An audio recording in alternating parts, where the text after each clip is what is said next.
नमस्कार, मैं पंकज आप सभी के इस वीडियो में बहुत बहुत स्वागत करता हूं। और आज की वीडियो में मैं मार्केटिंग के ऊपर बहुत ही इंपॉर्टेंट फ्रेमवर्क आपको समझाने वाला हूं, जो है 5A ऑफ मार्केटिंग। जी हाँ, 5A ऑफ मार्केटिंग। इस फ्रेमवर्क को सबसे पहले फिलिप कॉटलर, जिन्हें हम लोग फादर ऑफ मॉडर्न मार्केटिंग के नाम से जानते हैं, उन्होंने अपने बुक मार्केटिंग 4.0 में इसके बारे में समझाया था।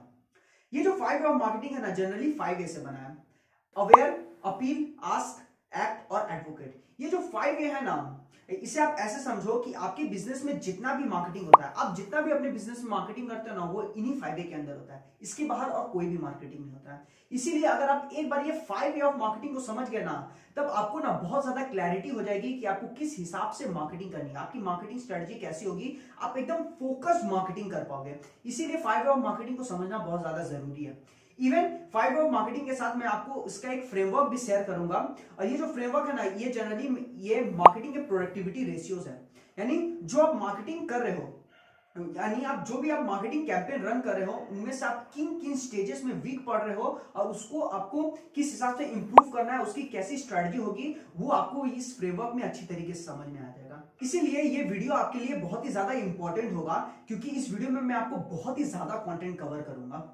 एक बार अगर आप 5A ऑफ मार्केटिंग समझ गए ना, तो आपको ये समझ में आ जाएगा कि ये मार्केटिंग फनल क्या होता है, मार्केटिंग के प्रोसेस, सिस्टम्स और स्ट्रेटजीज किस हिसाब से बनता है, आपको एकदम क्लैरिटी हो जाएगी। इसीलिए इस वीडियो को एकदम अंत तक देखिएगा, सच दैट आपको ये पूरा कॉन्सेप्ट और इसका फ्रेमवर्क समझ में आ जाएगा। तो हम लोग डायरेक्टली बढ़ते हैं अपने सबसे मेन टॉपिक पे। तो सबसे पहले ये समझते हैं कि 5A ऑफ मार्केटिंग होता क्या है। 5A ऑफ मार्केटिंग को आप ऐसे समझो कि आपका जो भी बिजनेस है, आप कोई भी बिजनेस करते हो, उसमें आपका जो भी कस्टमर आता है ना, वो कोई ना कोई स्टेजेस को पार करके आता है। आप बड़े से बड़ा ऑर्गेनाइजेशन हो या छोटे से छोटा दुकानदार हो, आपका कस्टमर ये स्टेजेस को पार करके ही आपके पास आता है। तो अगर मैं आपको स्टेजेस समझाऊंगा तो आपको ज्यादा अच्छे से समझ में आएगा। सबसे पहला आता है अवेयर, देन आता है अपील, देन है आस्क, चौथा है एक्ट और आखिरी आता है एडवोकेट। यानी अगर मैं इसे हिंदी में समझाऊं, कितने लोग आपको जानते हैं, कितने लोग आपको मानते हैं, कितने लोग आपके मांगते हैं, यानी आपका प्रोडक्ट मांगता है, उसमें से कितने लोग खरीदते हैं और कितने लोग बताते हैं यानी कितने लोग आपके प्रोडक्ट को रिकमेंड करते हैं। यानी I know, I like, I am convinced, I buy और आई रिकमेंड। यही है पूरा मॉडल, यही है 5A ऑफ मार्केटिंग। यानी ये सारे स्टेजेस को पार करके आपका कस्टमर आपके पास आता है। अगर मैं आपको एग्जांपल से समझाऊं, तो मान लीजिए मेरा एक बिजनेस ट्रेनिंग कंपनी है, मैं एक बिजनेस ट्रेनिंग कंपनी हूं और मैं अपने कस्टमर को लाने के लिए कंटेंट मार्केटिंग का इस्तेमाल करता हूं, डिफरेंट मार्केटिंग चैनल का इस्तेमाल करता हूं। तो मेरा अवेयरनेस कितना हुआ। अब मान लीजिए मैं बिजनेस ट्रेनिंग कंपनी हूं, तो मुझे करेंटली इंडिया में कितने लोग जानता है, फॉर एग्जाम्पल 20 करोड़ लोग जानता है, तो ये हुआ अवेयर। अब 20 करोड़ लोग मुझे जानते हैं, उनमें से कितने लोग मुझे मानते हैं मुझे कितने लोग लाइक करता है, तो ये कैसे समझ में आ जाएगा।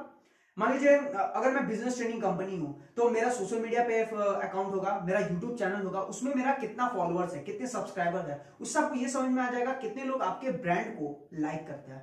फॉर एग्जांपल 4 करोड़ लोग लाइक करते हैं, यानी 20 करोड़ लोग मुझे जानते हैं, उसमें से 4 करोड़ लोग मुझे मानते हैं। अब 4 करोड़ लोग मुझे मानता है, उनमें से कितने ऐसे लोग हैं जो मेरे प्रोडक्ट के बारे में पूछते हैं। अब मैं बिजनेस ट्रेनिंग कंपनी हूं, तो मेरे बहुत सारे वैरायटी ऑफ प्रोडक्ट्स होंगे, उनमें से कितने लोग हैं जो मेरे प्रोडक्ट के बारे में पूछते हैं, मुझे कॉल करके पूछते हैं कि सर आपके पास क्या ये प्रोडक्ट है, ये प्रोडक्ट है, ये प्रोडक्ट है, क्या ये कोर्सेस है। तो कितने लोग पूछते हैं, फॉर एग्जांपल 40 लाख लोग पूछते हैं। यानी 20 करोड़ जानते हैं, 4 करोड़ लोग मुझे मानते हैं और 40 लाख लोग मेरे प्रोडक्ट के बारे में पूछते हैं। अब आता है चौथा, यानी एक्ट, यानी उनमें से कितने लोग खरीदते हैं मेरा प्रोडक्ट। फॉर एग्जांपल 4 लाख लोग खरीदते हैं, ठीक है। तो 20 करोड़ जानते हैं, 4 करोड़ मानते हैं, 40 लाख लोग मुझसे पूछते हैं, 4 लाख लोग खरीदते हैं और आखिरी स्टेज आता है एडवोकेट, यानी कितने लोग मेरे प्रोडक्ट को रिकमेंड करते हैं। अब मेरा प्रोडक्ट अगर बहुत ही अच्छा है, तो उनमें से कितने लॉयल कस्टमर है जो मेरे प्रोडक्ट को रिकमेंड करेंगे, वो आता है एडवोकेट में, यानी आखिरी स्टेज में। यानी कितने लोग मेरे प्रोडक्ट को बताते हैं, मेरे प्रोडक्ट के बारे में बताता है, फॉर एग्जांपल 20,000 लोग। तो आपको समझ में आया ये फनल कैसे काम किया। सबसे पहले मुझे 20 करोड़ लोग जानता है, उनमें से 4 करोड़ लोग मुझे मानते हैं, उनमें से 40 लाख लोग ऐसे हैं जो मेरे प्रोडक्ट के बारे में पूछते हैं, उनमें से 4 लाख है जो मेरे एक्चुअली में मेरे प्रोडक्ट को खरीदते हैं, और आखिरी में 20,000 ऐसे लोग हैं जो मेरे प्रोडक्ट के बारे में रिकमेंड करते हैं, दूसरों को बताता है। इस तरीके से ये पूरा फनल काम करता है और यही है 5A ऑफ मार्केटिंग।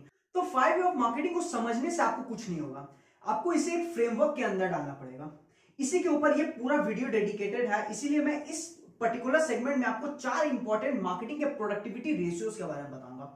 मार्केटिंग के प्रोडक्टिविटी रेशियो यानी आपका जो ये 5 स्टेज है, अवेयर, अपील, आस्क, एक्ट और एडवोकेट, इन 5 स्टेजेस में आप किन स्टेजेस में फंस रहे हो ना, ये आपको ये 4 मार्केटिंग के प्रोडक्टिविटी रेशियो से समझ में आ जाएगा।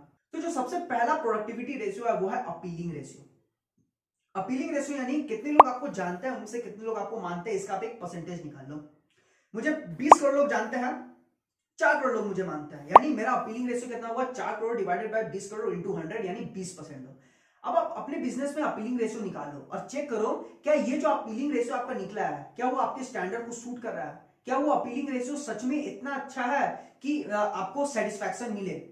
मान लीजिए मेरे केस में नहीं है, यानी ये सीधा सीधी मतलब है कि मेरे ब्रांड का अवेयरनेस है लेकिन लोग पसंद नहीं कर रहे हैं, यानी मेरा लो अट्रैक्शन रेट है, लोग मुझे पसंद नहीं कर रहे हैं, लोग मेरे कंटेंट से अट्रैक्ट नहीं हो रहे, मेरे ब्रांड से अट्रैक्ट नहीं हो रहे हैं।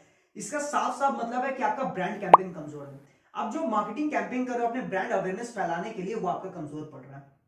अब ये भी चेक करो कि आप जो पर्टिकुलर सेट ऑफ कस्टमर को टारगेट कर रहे हो क्या वो सही है। ऐसा तो नहीं कि आपका जो टारगेट कस्टमर है वो एंटरप्रेन्योर्स है, सोलोप्रेन्योर्स है, देन आपके बड़े बड़े बिजनेसमैन है, लेकिन आपके वीडियोस को वो लोग देख रहे हैं जो लोग को बिजनेस से लेना देना ही नहीं है, फैमिली मेंबर्स, कोई वर्किंग प्रोफेशनल, ऐसा तो नहीं है। आप ये चेक करो, यानी आप रॉन्ग सेट ऑफ कस्टमर को तो टारगेट नहीं कर रहे हो। अगर ऐसा है तो आप अपने मार्केटिंग कम्युनिकेशन को वापस इंप्रूव करो, ब्रांड कैंपेन को वापस इंप्रूव करो, अपना मार्केटिंग कम्युनिकेशन को सही करो। जितना अच्छा आप मार्केटिंग कम्युनिकेशन को सही करोगे, लोग आपके ब्रांड के साथ कनेक्ट होंगे।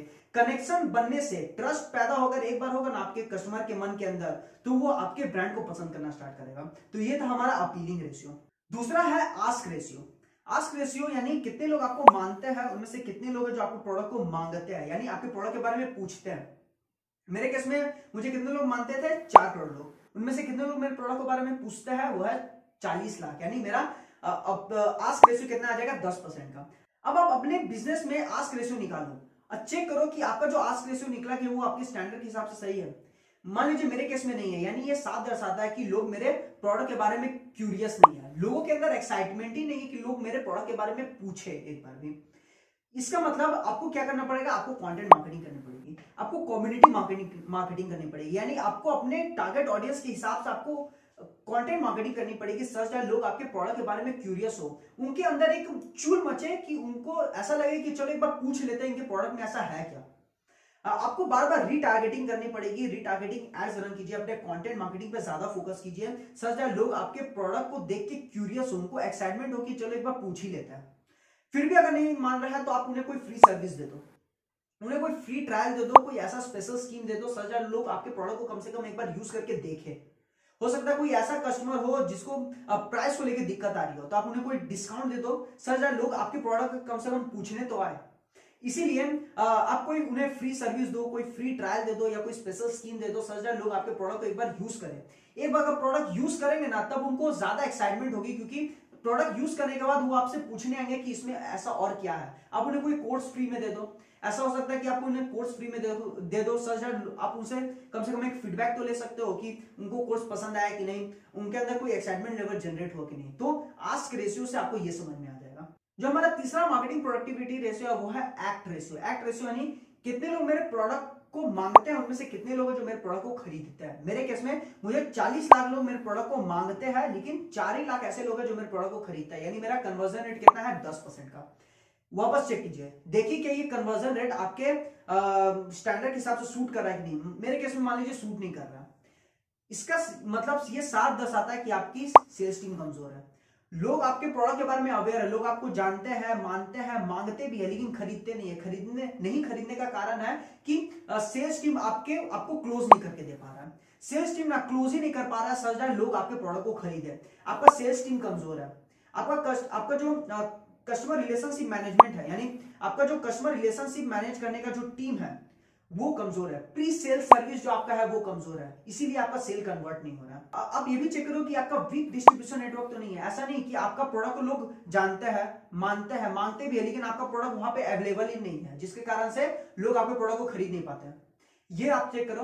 और इसीलिए आपका सबसे ज्यादा जरूरी क्या है कि आप अपने सेल्स टीम का ट्रेनिंग करो, आप अपने टीम की ट्रेनिंग करो जो आपके क्लोजिंग में, जो आपके सेल्स के टाइम मदद करता है। प्री सेल्स सर्विस को ठीक कीजिए, कस्टमर रिलेशनशिप मैनेजमेंट को सही कीजिए, आप अपना सेल्स टीम की ट्रेनिंग कीजिए सर, वो लोग सही तरीके से क्लोज कर पाए। तो ये था हमारा एक्ट रेशियो। जो हमारा चौथा मार्केटिंग प्रोडक्टिविटी रेशियो है वो है एडवोकेसी रेशियो, यानी कितने लोग आपके प्रोडक्ट को खरीदते हैं, उनमें से कितने लोग जो आपके प्रोडक्ट को रिकमेंड करते हैं।